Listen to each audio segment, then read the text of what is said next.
అన్యులు నా మీదకి నేర్చున్నారు, బలాఢ్యులు నా ప్రాణము తీయజూచుచున్నారు. వారు తమ ఎదుట దేవుని ఉంచుతున్న వారు కాదు. ఇదిగో దేవుడే నాకు సహాయకుడు, ప్రభువే నా ప్రాణము ఆదరించేవాడు. చాలు. హల్లెలూయా. ఎవరంటే మనల్ని ఆదరించేవాడు దేవుడు, మనల్ని ఆదరిస్తాడు. ఇదిగో దేవుడే నాకు సహాయకుడు. మనకి ఎవరు సహాయకుడు? యేసు ప్రభువే మనకు సహాయకుడు. నీ ప్రాణము నా ప్రాణము ఆదరించేవాడు. నీకు ఎవరు ఆదరిస్తారు? భర్త ఆదరిస్తాడా? భార్య ఆదరిస్తుందా? తల్లిదండ్రులు ఆదరిస్తారా? మరి ఎవరు ఆదరిస్తారు? మనల్ని యేసు ప్రభు మనల్ని ఆదరిస్తారు. మనము ఈ రోజున దేవుని ఆరాధించడానికి వచ్చాం. ఎందుకు ఆరాధించడానికి వచ్చాం? ఆయనను ఆదరించడానికి, ఆయన ప్రాణాన్ని రక్షించడానికి, ఆయనను స్వస్థపరచడానికి. అవునా కదా? మిమ్మల్ని స్వస్థపరచడా లేదా? ఏదైనా స్వస్థపరచండి. మనకున్న రోగం ఏంటి తెలుసా? నీ హృదయమే పెద్ద రోగం, నీ తలంపే పెద్ద వ్యాధి.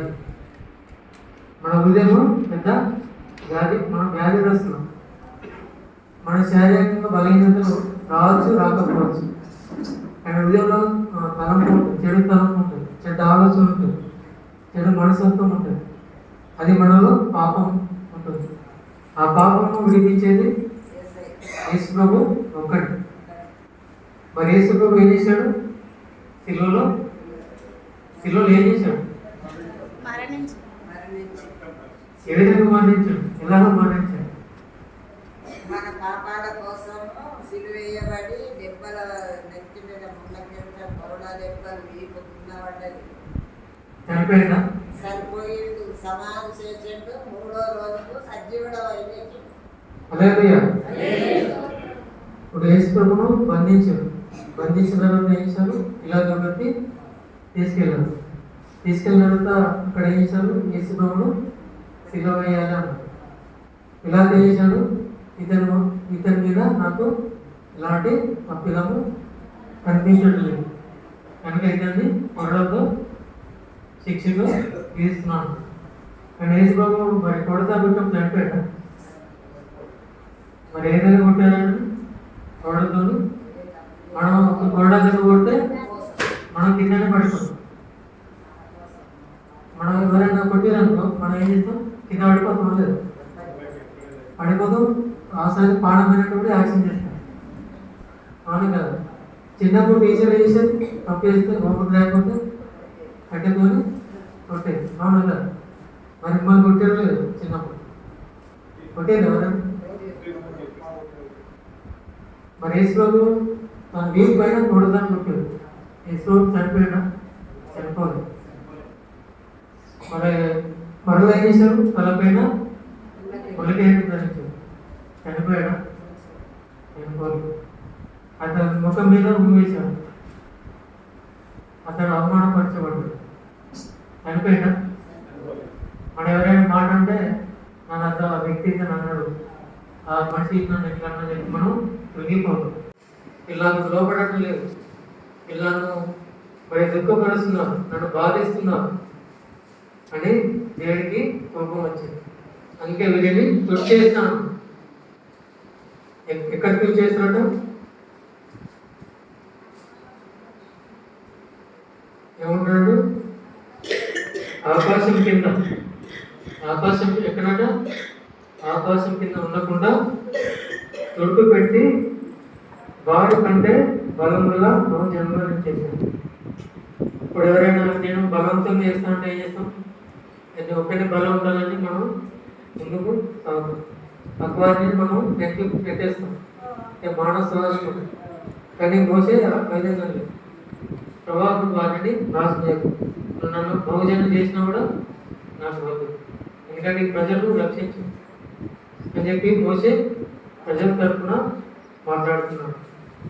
మరి ఎందుకు అడ్డుగా ఉన్నాడంటే, నువ్వు వారిని శిక్షిస్తే ప్రజలు నాశనం అయిపోతారు, వారి నరకానికి వెళ్ళిపోతారు, వారి సమస్యలు ఎక్కిపోతారు, ఆ బాధలు సమస్యలు మునిగిపోతారు. కనుక మరి దేవుడికి అడ్డుగా ఉన్నాడు మోషే. ఎందుకు అడ్డుగా ఉన్నాడు? ఎందుకు అడ్డుగా ఉన్నాడంటే ఆయన ప్రార్థన దేవుడికి అడ్డుగా ఉంది. హల్లెలూయా. మరి నీ ప్రార్థన ఎంతవరకు అడ్డు ఉందో నాకేదో తెలియదు. మరి నువ్వు ప్రార్థిస్తే నీకున్న సమస్య తొలగిపోతుంది. నువ్వు ప్రార్థిస్తే నువ్వు స్వస్థత పొందుకుంటావు, నువ్వు ప్రార్థిస్తే రక్షణ పొందుకుంటావు, నువ్వు ప్రార్థిస్తే పాపం నుంచి విడుదల పొందుతావు, నువ్వు ప్రార్థిస్తే దీవించబడతావు, ప్రార్థిస్తే నీవు దేవుని మార్గంలో నడవబడతావు. కనుక మనం ప్రార్థించాలి. ప్రార్థించేది కాదు, దేవుడు చేసిన మేలు బట్టి మనము దేవుని స్థుతించాలి, ఆయనను మనము ఆరాధించాలి. ఎందుకు ఆయన ఆరాధించాలి? మరి దేవుడు వారిని నశింపజేయాలని చూస్తున్నాడు. వారు నశించకుండా దేవుడు వారిని కాపాడినాడు. కనుక ఇశ్రాయేలు ప్రజలు దేవుడిని స్తుతించారు. ఎప్పుడు స్తుతించారు? ఎప్పుడైతే ఎర్ర సముద్రం నుంచి దేవుడు వారిని దాటించారో అప్పుడు వారిని స్తుతించారు. వారికి ఎలాంటి భోజనం దొరికింది? దేవదూతలను పూజించే ఆహారం మొన్న వారికి దొరికింది. మరి మనం కూడా దేవుడిని పూజించే ఆహారం తినాలో వద్దా? తినాలంటే మనం ఏం చేయాలి? మనం దేవునికి లోబడాలి, దేవునికి భయం కలిగి జీవించాలి. మరి యేసుతో కూడా అప్పుడు మోషే దేవునికి అడ్డుగా ఉన్నాడు. మళ్ళీ తర్వాత ఎవరు అడ్డుగా ఉన్నారు మనకి? తర్వాత యెహోషువ అడ్డుగా ఉన్నాడు. తర్వాత యేసు ప్రభు మనకు అడ్డుగా ఉన్నాడు. దేవునికి మనకి యేసు ప్రభువే అడ్డుగా ఉన్నాడు. ఎందుకు అడ్డుగా ఉన్నాడు? నిన్ను నన్ను రక్షించడానికి, పాపం నుంచి విడిపించడానికి. ఎందుకు పాపం నుంచి? మరి పాపం వలన మరణం ఉంటుంది, పాపం వలన నరకానికి వెళ్తాం, పాపం వలన శోధన ఉంటుంది, పాపం వలన కీడు ఉంటుంది. అలాగే పాపం నుంచి మనం విముక్తి యేసు ప్రభు తన ప్రాణాన్ని శిలువలో ప్రాణాన్ని బలిగా అర్పించాడు. మరి ఆయన కాళ్ళకి మేకులు కొట్టారు, చనిపోయాడా? చనిపోలేదు. మరి చేతులకి మేకులు కొట్టారు, చనిపోయాడా? తన తల్లికి ముళ్ళ కిరీటం ధరించినాడు, చనిపోయాడు? చనిపోలేదు. తన కోడలు కొట్టినప్పుడు కూడా ఆయన చనిపోలేదు. ఆయన ఎప్పుడు చనిపోయాడు? తన శరీరంలో ఉన్న రక్తం అంతా వెళ్ళిపోయిన కూడా ఆయన చనిపోలేదు, చనిపోయలేదు. రక్తం కారిపోయిన కూడా ఆయన చనిపోలేదు. ఆయన చెమట రక్తం తిందువలే మారింది. హల్లెలూయా. తన్ను తానుగా వ్యక్తంగా చేస్తున్నాడు, తనకు తానుగా చనిపోయాడు. ఎందుకంటే నీ కడుపు నా వైపు ఆయన ప్రాణం పెట్టాడు. అందుకు మనం ఆయనను స్తుతించాలి. ఆయన త్యాగం ఎంతో గొప్పది, ఆయన ప్రేమ ఎంతో గొప్పది. నా జీవితం జరిగిన చిన్న సాక్షి చెప్తాను. నన్ను పలుమార్లు దేవుడు రక్షించాడు ప్రాణాపరిస్థితిలో. అది ఎలాంటిదంటే మరణం కొద్ది నిమిషాలైతే చనిపోతాను అనే సమయంలో చాలా మంది అనుకుంటారు, నాకు కష్టమైనది వచ్చింది, నాకు బాధ అనిపించింది, మనము దేవుడు పడతాం, బాధపడతాం, మరి దేవుడు నిందున్నామని చెప్పి మీరు సందేహపడుతున్నారు. కానీ దేవుడు చేసిన వల్ల ఆఖరి సెకండ్, ఆఖరి నిమిషం వరకు కూడా దేవుడు చూస్తాడు ఈ మనిషి మాట్లాడా లేదు. నిన్ను శిక్షిస్తాడు, శిక్షించేస్తాడు, ప్రేమిస్తాడు, ప్రేమించేస్తాడు, తన చేయి చాపి పైకి లేవనెత్తుతాడు. హల్లెలూయా. కనుక నన్ను కూడా అలాగే నేను చెబుతున్నాను, తన ఉన్నతమైన చేతులు చాపి నన్ను లేవనెత్తాడు. అలా ఒక్కసారి కాదు, 2-3 సార్లు. మరణానికి చేరాడంటే డాక్టర్లు చనిపోతాడు, తనకి కడుపులో ఉన్న మందు మొత్తం బాడీ మొత్తం స్ప్రెడ్ అయిపోయింది, తను బతికే ఛాన్స్ లేదు అని చెప్పేసి మీరు తీసుకెళ్ళండి అని డాక్టర్లు చెప్పేశారు. కానీ తల్లికి ఏంటంటే విశ్వాసం గొప్పది. ఎందుకంటే నా మాట బతుకుతాడు. ఎందుకు బతుకుతాడు? దేవుడు మరణించి లేచాడు. అలాగే మరణించి లేచాడు లేదు? ఎప్పుడు లేచాడు? ఎందుకు లేచాడు? ఎందుకు లేచాడు? మనల్ని జీవమరణము ఇచ్చడానికి, ఇవ్వడానికి, జీవమార్గంలో నడిపించడానికి. మరి ఆ రోజు నాకు 3 రోజులు స్కూల్ లేదు. ఎక్కడ నేను దాని రాసుకుంటున్నాను. డాక్టర్ అన్నాడు నేను చనిపోయి తీసుకెళ్ళనేసి అన్నాడు. నేను తల్లికి ఏంటంటే విశ్వాసం. నేను ఆ కళను చూస్తున్నాను. నా ఆత్మ తల్లాడుతుంది. ఎందుకంటే మరి ఎటు వెళ్ళలేని ఆత్మ, ఎటు నరకానికి వెళ్ళలేము, దేవుని దగ్గరికి వెళ్ళలేము, మధ్యలో అగాధంలో ఉండిపోయాడు. కానీ దేవుడు ఏం చేశాడంటే నీ కుమారుడిని నేను బ్రతికిస్తాను. ఎందుకంటే దేవుడు 1990లో ఒక కళ చూపించాడు. ఒక బాలుడు ఒక బంతితోని ఆడుకుంటూ వెళ్ళాడు. బంతితో ఆడుకుంటూ ఉన్నప్పుడు ఆ బాల్ వెళ్ళి బావిలో పడిపోయింది. తల్లి ఏం చేశారు, ఆ బాలుని వదిలిపెట్టేశారు. ఆ బాల్ కోసం మరి పరిగెత్తుకుంటూ వెళ్ళి ఆ బాల్ కోసం ఆ బావిలో పడిపోయాడు. పడిపోయిన తర్వాత ఆ బాలుడు బావిలో పడిపోయిన తర్వాత ఏమైందని చనిపోతాడు. బావిలో పడిపోతే ఏమవుతారు, ఆ నీళ్ళు మింగేస్తారు, బాలుడు చనిపోతాడు. కానీ ఆ బాలుడు దానిలో మునిగిపోలేదు. ఆ బాలుడు తల వరకే నీటిలో మునిగిపోయాడు. తల నీటి పైన ఉంది, ఈ బాడీ మొత్తము నీటిలో మునిగిపోయింది. బాలు దొరకలేదు. బాలు కోసం కనిపించాడు, బాలు కనిపించలేదు. కానీ ఆ బాలుడు మునిగిపోవట్లేదు. ఎందుకు మునిగిపోతలేడు? దేవుడు అక్కడ ఆ బాలు మునిగిపోకుండా కాపాడాడు. కాపాడిన తర్వాత తల్లి నా కుమారుడు అని చెప్పి కుమారుడి కోసం వెతుకుతా ఉన్నది. వెతుకుతున్నప్పుడు ఎక్కడ పోయినా నా కుమారుడు ఎక్కడ తప్పిపోయినా వెతుకుతున్నప్పుడు అక్కడ ఉన్న దగ్గరలో ఉన్న బావి దగ్గరికి వెళ్ళింది. బావి దగ్గరికి వెళ్ళినప్పుడు ఆ బాలుడు బావిలో పడిపోయినాడు. పడిపోయిన తల్లి ఏం చేస్తుంది? నవ్వుతుందా? తల్లి ఏం చేస్తుంది? బాధపడుతున్నారు, దుఃఖిస్తాను. నేను కుమారుడు బావిలో పడిపోయాడు, వేయాలి, రక్షించాలి అని ఆరాటం పడుతుంది. ఆరాటం పడుతున్న సమయంలో వెంటనే ఒక ముసలాయన తెల్లని వస్తువులు తీసుకొని ఆ ముసలాయన బావి దగ్గరికి వచ్చి ఒక కర్ర పట్టుకొని కూర్చొని ఉన్నాడు. ఆ తల్లి ఏడుస్తూ ఉంటే ఆ యొక్క ముసలాయన అంటున్నాడు, నువ్వు ఎందుకు ఏడుస్తున్నావు? కుమారుడు కోసం నువ్వు ఎందుకు ఏడుస్తున్నావు? నీ కుమారుడు బ్రతుకుతాడు. హల్లెలూయా. నీ కుమారుడు బ్రతుకుతాడు. నువ్వు దేవునందు విశ్వాసం ఉంచు అని అన్నప్పుడు ఆ తల్లి అప్పుడు దేవుడు ఒక మాట ఇచ్చాడు, నా కుమారుడు భక్తుడు అని చెప్పి సంతోషిస్తున్న సమయంలో అప్పుడు అంటే ఆ సమస్యలు ఆ బాలుడు పడిపోయాడు. ఆ కళ నాకు గుర్తుకొచ్చింది. అంటే మా అమ్మకి ఈ కళ గుర్తు వచ్చింది.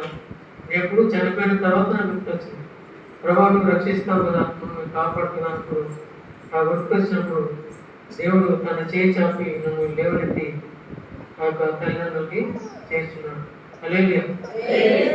అది ఎప్పుడంటే 2001 7వ నెలలో నాకు ఇంకా గుర్తుంది. ఆ నెలలో ఆ కుమారుడిని అంటే నన్ను తీసుకొని తల్లిదండ్రులకి తల్లిదండ్రులు నిలబెట్టాడు. దేవుడు నన్ను మరణం నుంచి అప్పుడు తప్పించాడు. తప్పించిన తర్వాత అప్పుడు తల్లి అమ్మ నేను బ్రతికినా చెప్పి నేను పరిగెత్తి తల్లి వెళ్ళినప్పుడు తల్లి ఎంతో సంతోషించింది. ఒక కుమారుడు కష్టపడి ఏ తల్లి కూడా మరి సంతోషించింది. కుమారుడు బాగుండాలని తల్లి కూడా ఉంటుంది, కుమార్తె బాగుండాలని తల్లిదండ్రులు కోరుకుంటారు. ఎవరు కూడా నష్టపోతుందని ప్రతి ఒక్కరు కోరుకుంటారు. మరి దేవుడు కూడా మనకుండా బాగుండాలని, ప్రతి ఒక్కరు రక్షణ పొందాలని, ప్రతి ఒక్కరు విడుదల పొందాలని, ప్రతి ఒక్కరు బాగుండాలని దేవుడు తను కోరుకుంటాడు. ఆయన ప్రేమించే దేవుడు, ఆయన అనుగ్రహించే దేవుడు కనుక మనల్ని కాపాడుతున్న దేవుడు కనుక మనం ఆయనకు కృతజ్ఞతలు చెల్లించాలి, ఆయనను మనం ఆరాధించాలి. మరి నేను కూడా ఆయన రక్షించవచ్చు. ఏ విధంగా నేను రక్షించవచ్చు? ఈ సంవత్సరం చెప్పు దేవుడు రక్షించవచ్చు. నువ్వు బలైనప్పుడు నువ్వు స్వస్థపరచవచ్చు, నువ్వు ఆపదలకు సహాయం చేయవచ్చు. వాటన్నిటి మనం జ్ఞాపకం చేసుకోండి. నాకు కాపాడినప్పుడు నాకు తోడుగా ఉన్నావు, నేను మరి మరణ స్థితిలో నన్ను రక్షించావు, నన్ను స్వస్థపరచావు అని చెప్పి మనం జ్ఞాపకం చేసుకోవాలి. అదే ఏ రకంగా సత్యం బట్టి మనం ఆయనను స్తుతించాలి. సత్యాన్ని బట్టి మనం ఆయన స్తుతించాలి. ఆయన నామం బట్టి మనం స్తుతించాలి. ఆయన జీవం బట్టి మనం స్తుతించాలి. నీ ప్రాణం ఆయన స్తుతించాలి. మనం ఏం చేస్తామంటే మన మనసు పడుతుంది, మన తలంపు పడుతుంది. మరి ముందు చెప్పాను కదా, ముస్లాం ఏం చేసింది, ఆ యొక్క చేపల మీద ఆ ముస్లాం మనసు. మరి మన మనసు ఎప్పుడు కూడా దేవుని పైన ఉండాలి. ఆయన మనసు మన పైన ఆనుకోవాలి. మన మనసు దేవుని ఆనుకోవాలి. అనుకున్నప్పుడు మనకున్న సమస్యలన్నీ తొలగిపోతుంది. విడిపించే దేవుడు ఆయన.